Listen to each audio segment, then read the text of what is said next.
Well, hello everybody on this December the 24th, Christmas Eve. I hope everybody's having a very Merry Christmas. Things around here, woo, yesterday was really bad as far as the weather. We had such high winds. In fact, I'm going to tell you, we've been through a lot of hurricanes here on the East Coast, but I don't think none of them ever compared to what we had yesterday. I mean, the wind was just terrible. In fact, the carport and shelter that I store my Mustang and old vintage Massey Harris tractor under it, decided it would take a flight. And this thing was staked in the ground. It had 8 3-foot spikes, and some of them was in concrete. It pulled them right up, and the whole carport shelter had a lean-to on one side. Every bit of it. It went up in the air, went back to the back of the property, and landed upside down. Funny thing is, nothing's damaged on the carport. It's very, lightweight metal anyway, but man, I got a mess to clean up out there. I had, I think, 17 degrees this morning, Fahrenheit that is, and it's a blistering 23 degrees now. And here it is mid-afternoon, so it hasn't warmed up a whole lot. Well, we'll get on with the video. I got several packages here. I got one that a viewer sent in. Knew nothing about it.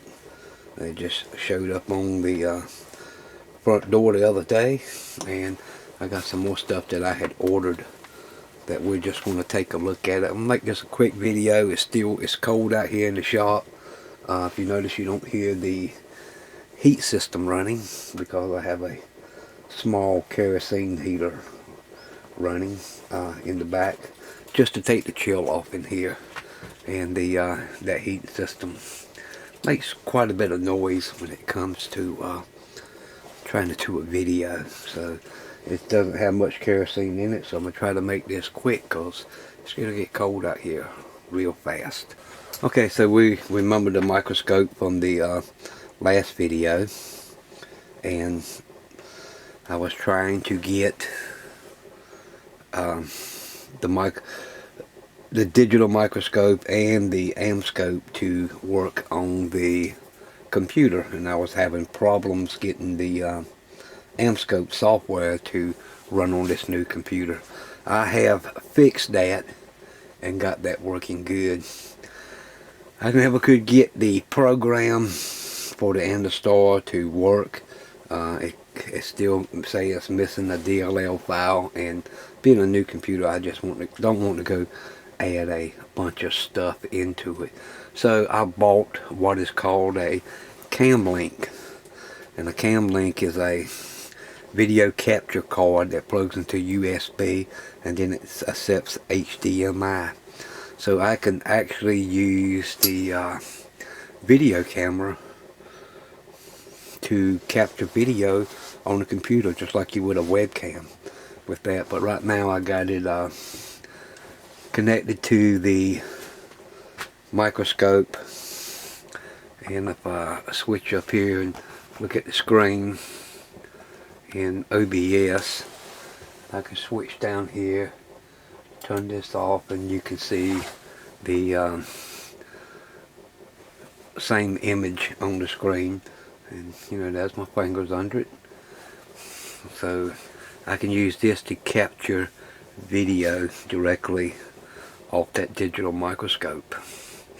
And the one reason I wanted to do this is that because the software for the trinocular microscope was never really that great on the old computer, and I work on quite a bit of tablets, phones, and game consoles, so I want to be able to capture video so I can start doing some of those videos. That's another reason why I wanted to set up this new computer system to do all that, so we can get into some micro soldering and stuff.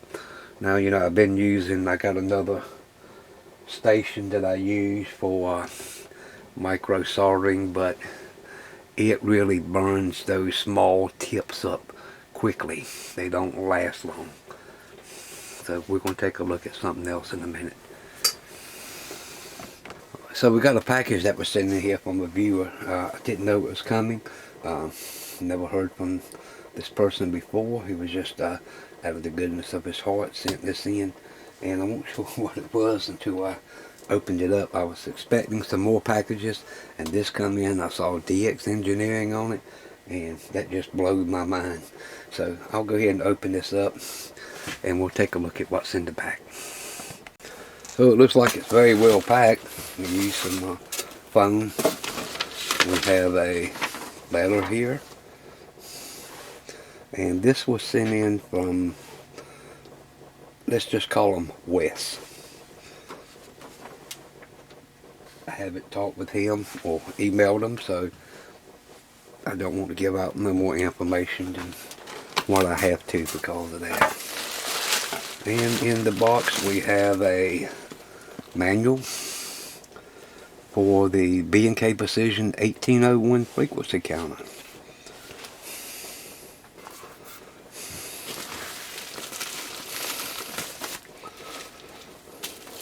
Very nice package job.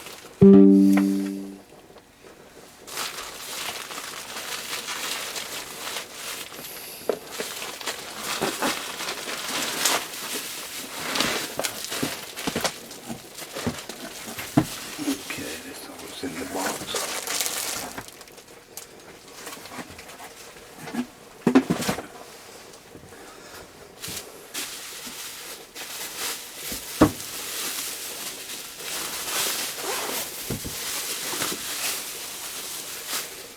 Wow, nice paint job. This is a very dark orange color. A little different than your standard B&K 1801, which normally has a kind of a dark brown color to it. But yeah, counter looks real good. Real nice paint job. And there's even the B&C port on the back of it.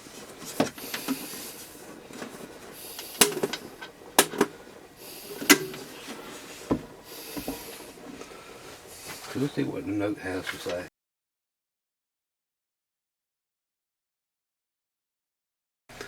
Okay, I got 10 megahertz in the signal generator, and we're just displaying 10 megahertz on the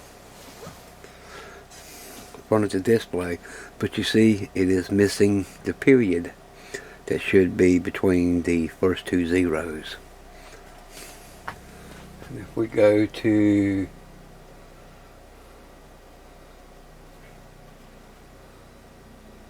(20 megahertz), you can see it went to 20, but you can see it is missing the decibel. So as you can see, it's missing the decibel. And if we look over at the other B&K that I have that come off the other bench, we can see our decibel point is there. So if I change to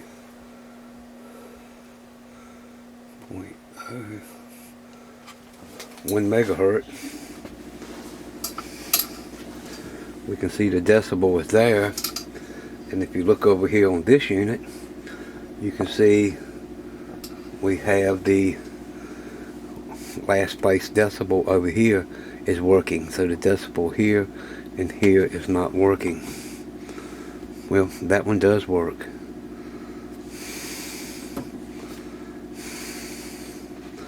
So it looks like anything under 10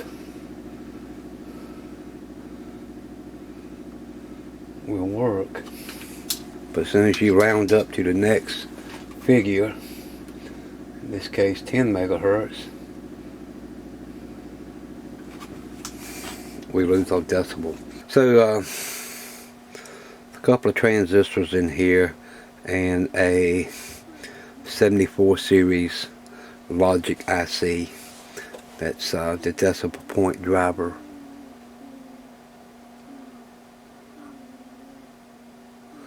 I'm sorry, I'm listening to the wind howling outside, and it just sounds kind of funny in here.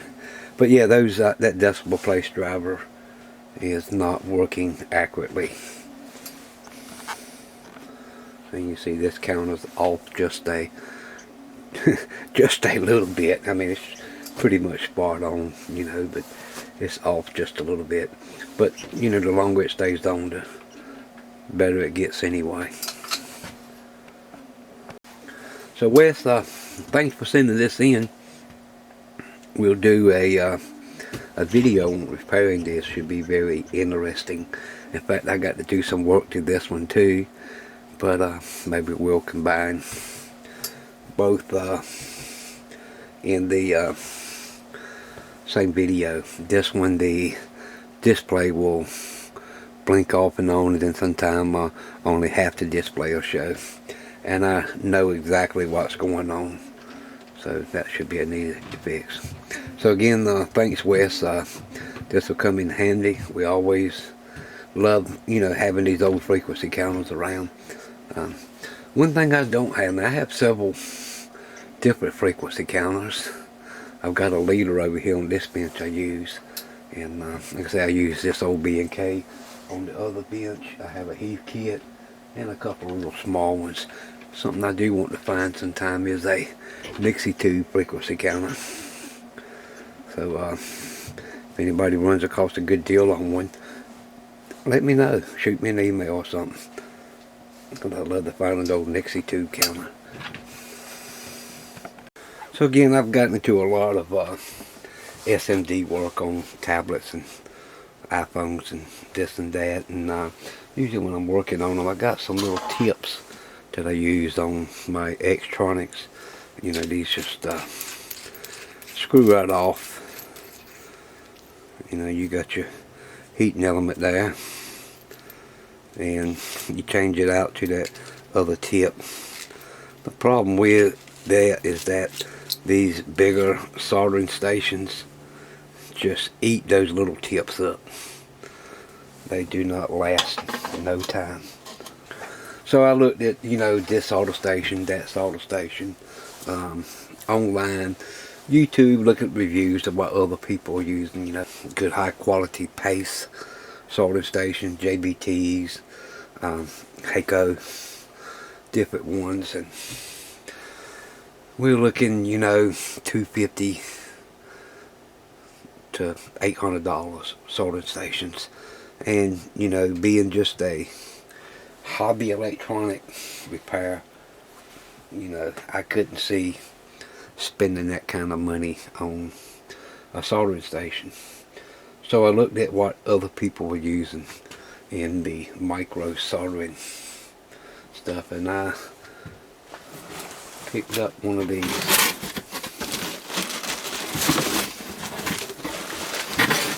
I do pick up some more Chip Creek Flux.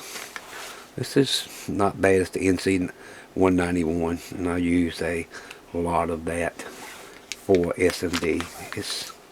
It's not bad. I'm not gonna say it's as good as Amtech, but it's not bad. Okay, get this open.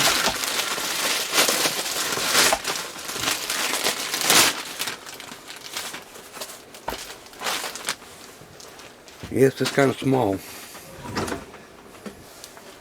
but I see a lot of people that are using this soldering station, and has done a lot of reviews on this soldering station, and we'll talk about it just a little bit. This is not really a review video, it's just a video to throw out to you guys.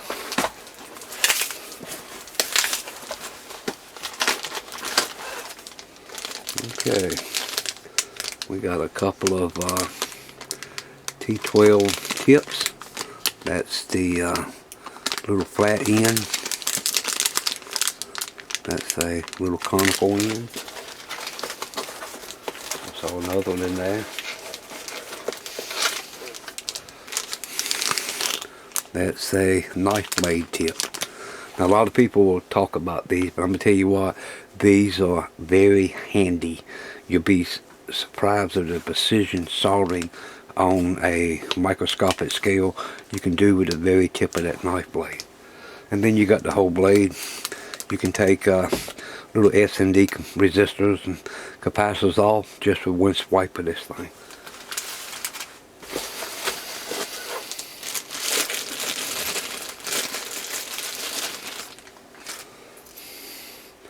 We got our handpiece.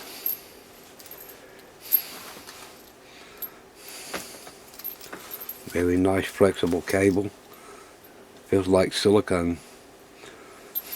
I'm sure it's not. It's probably some kind of imitation stuff. But as long as it don't burn, it should be fine.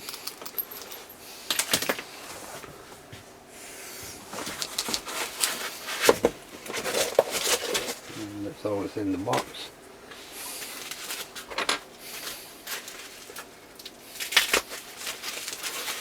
Get this open.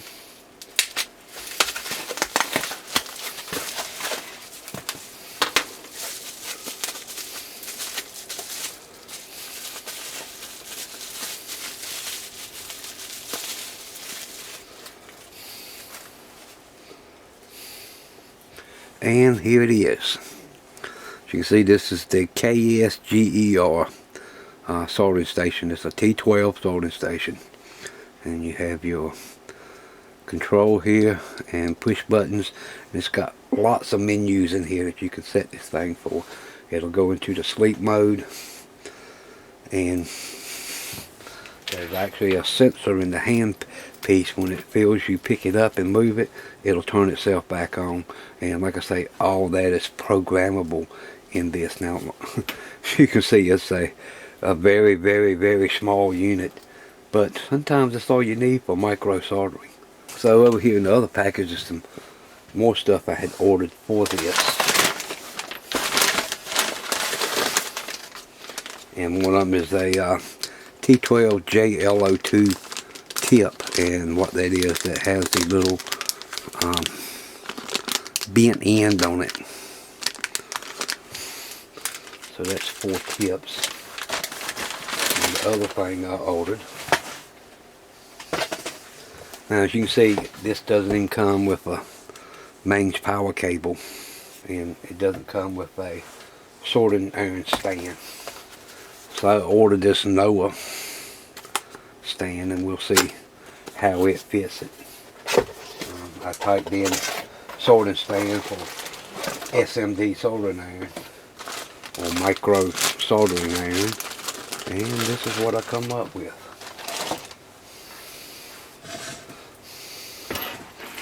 I imagine it'll be better when it's got a tip on it, but yeah, that's not bad. Fits right in there nicely. I'll get the flat end tip.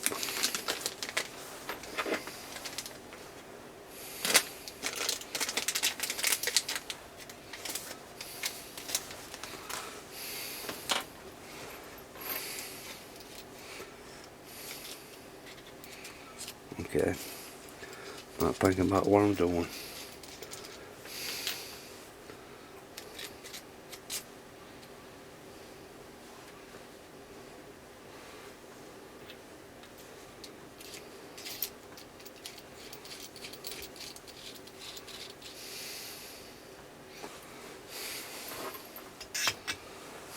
Yeah, sits right in there nicely. So that should work okay. Okay, I got the mains cable connected, and there's a switch on the back of this. We'll turn it on. It takes a minute for it to come on.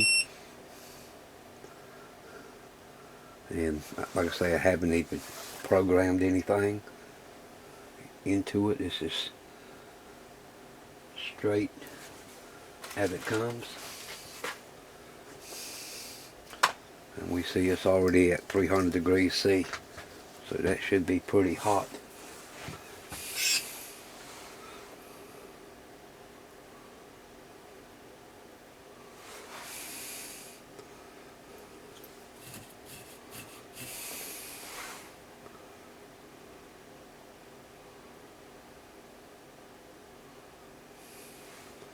And what I like about it, the solder only sticks to the end of it. Does not stick to the rest of it, only to the tip.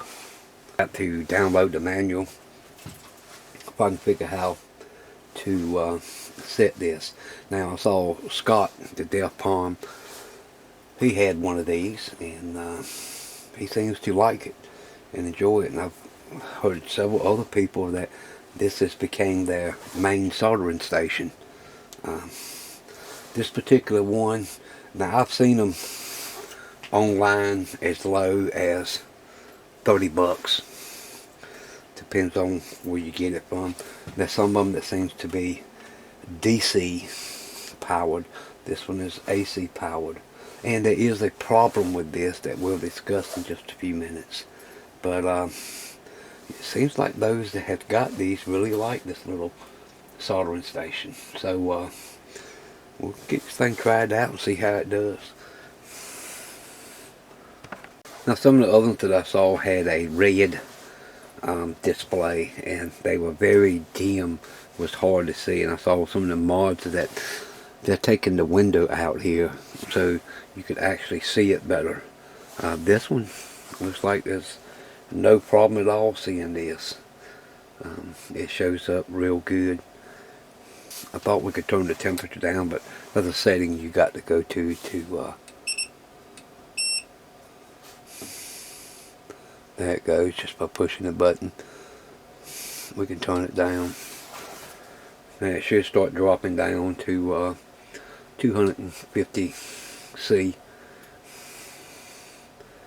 and it should stabilize at about 250.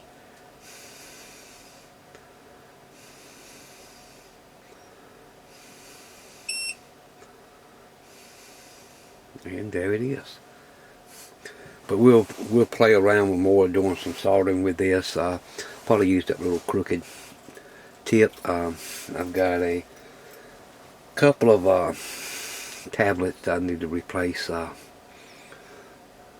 charging port on, and we'll use this little thing to check it out with. So the only complaint I've seen on this soldering station online is actually a safety concern.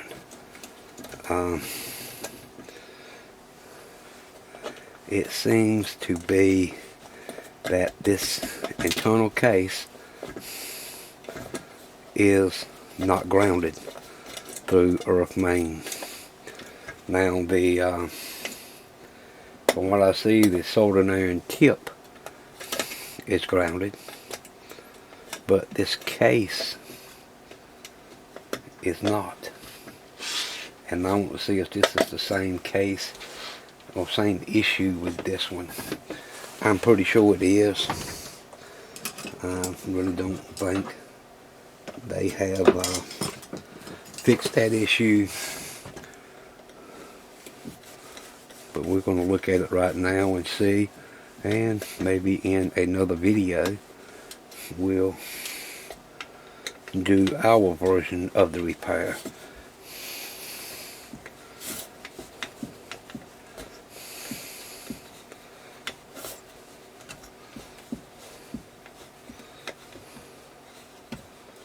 I think this screwdriver is going to go out in the garage and become something else. The tip is about wore down off of it, and it's slipping. And a lot of times I'll take these out when they get like that. I'll grind them down, make a small standard screwdriver, or make an awl out of it, or something different, you know.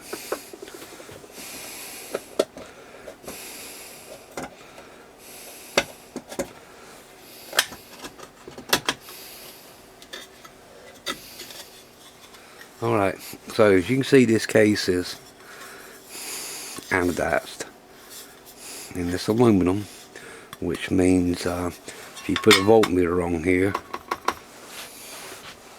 it's not going to show any continuity. And if you turn it over, you can see nothing. Now if I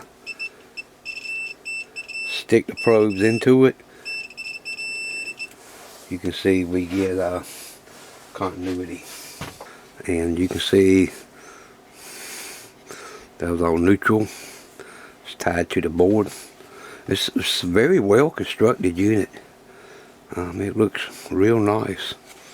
I did see that they changed the memory battery. Used to, there was a plug over here and the battery just sat on the floor and it plugged into it. But now they use a small battery soldered directly to the main processor board. Now all this is the power supply, and they did a very nice job on the power supply board. You can see on the back, you see your ICE connector, your power switch, and here is a fuse for the mains. And also down inside here there is another fuse. So it's double protected for fuses. But the only thing it is, if something was to happen and it would short the AC to the chassis ground, and you grab this thing and happen to get caught up with it, you're going to have a bad day, because you're going to have 120 volts right here in your hand on the case. So that needs to be fixed. Now I'm not sure if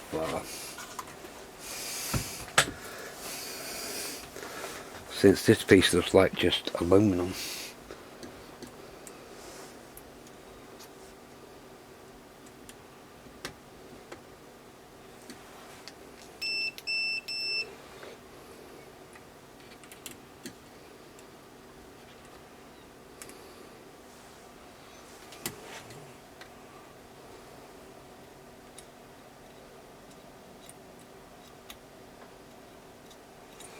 nope, none of this here is grounded either.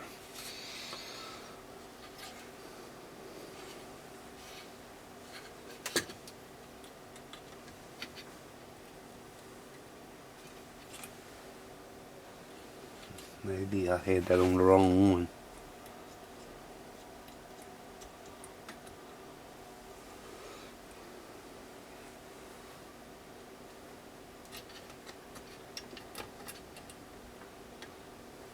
Nope, no earth ground on the case whatsoever. So this is going to be a modification that we're going to have to do, is actually bring a wire down to the case and ground it. Probably put a screw through the bottom with a star washer, grind off this coating, take the back and the front off, and grind both sides of the top and bottom case on the ends and front and back plate, so that it will, when you put it back together, it'll make a good ground. So yeah, we'll have to do that in the in another video. But we can see there's isolation slots cut out, separating the input and output of the power supply. The only thing that I see that defeats that though is, you can see this heat sink here is connected to the back, and I'm sure it's got a spike that goes through the board and it crosses the gap. But you can see oscillation gap right here. So it crosses the gap, which could send, if this was a short to this, then it would send the AC straight to the front panel and into your soldering handpiece. So that's something else that probably needs to be looked at. But we'll work on that in another video. So guys, I think it's a pretty nice little unit. It's not bad at all. If you go on YouTube or Google and look at KSGER soldering station, you'll see tons and tons of reviews and stuff on these, and like I say, the reviews have been very good. So we'll give this thing a go. Like I say, we'll do another video on it, on fixing the earthing problem. And it should be good to go.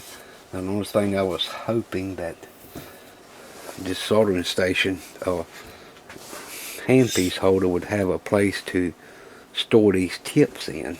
I saw in the picture there was a bunch of holes in the back, but these don't fit in there at all. So maybe I'll take this thing apart and put it out there in the mill and drill some vertical holes through here and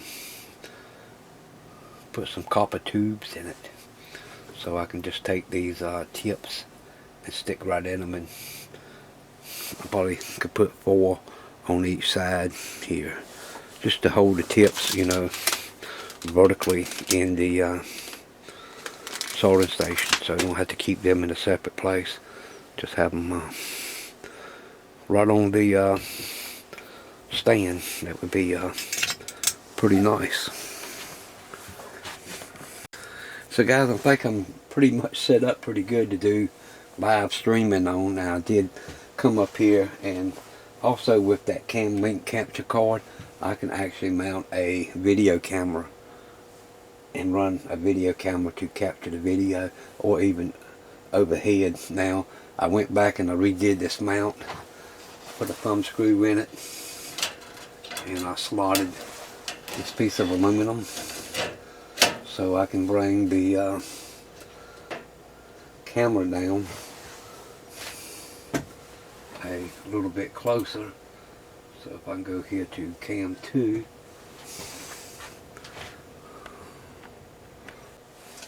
you can actually see just how close now I am on the you know, from doing a straight down view of whatever I'm working on, and that ought to work pretty good. You know, cam 1, cam 2, cam 3, so you get pretty much different angles of. And if we go to cam 4, you can see that's a front on shot of the unit, which I won't be able to keep this camera in this place at all times, you know, when I'm working, but it just shows you the different camera angles and views we can get. So yeah, that's going to be pretty nice for doing a live stream. So guys, that's pretty much it for now. Like I said, I just wanted to get this out. I still got some couple of videos. I'll try to get one uploaded maybe tomorrow on just a random video, and we'll get that up. And a big thanks to Wes for sending in that B&K 1801. That'll make another good addition to the shop. I sure appreciate it. You know, we love old test equipment. And well guys, with that, hope everybody has a very Merry Christmas and a very nice New Year. And we'll see you in the next video. Bye now.